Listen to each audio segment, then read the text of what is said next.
மேல்நாடுகளிலெல்லாம் இன்றைக்கு தமிழர்கள் பெரிய இடங்களில் இருக்கிறார்கள்.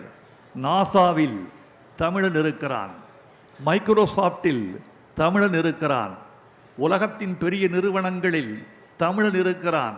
என்ன காரணம் என்றால் தாய்மொழியையும் ஆங்கிலத்தையும் சரியாக படித்து தொழில்நுட்பத்தை படித்து கொண்டவன் வெற்றி பெறுகிறான்.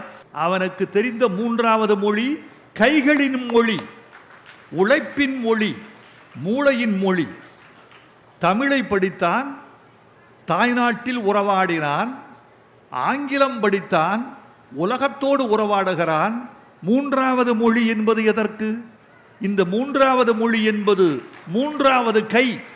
எனக்கு 2 கை போதும், 2 கண் போதும். ஒரு கண் என் தாய்மொழி, இன்னொரு கண் ஆங்கிலம்.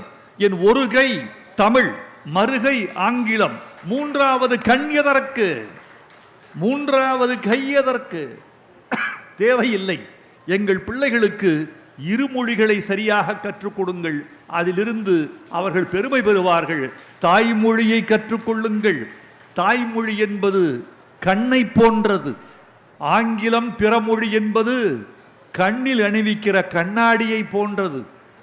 இந்த கண்ணாடி இல்லாமல் கூட இருக்கலாம், கண்ணில்லாமல் இருக்க முடியாது. கண்ணாடி என்பது ஆங்கிலம்.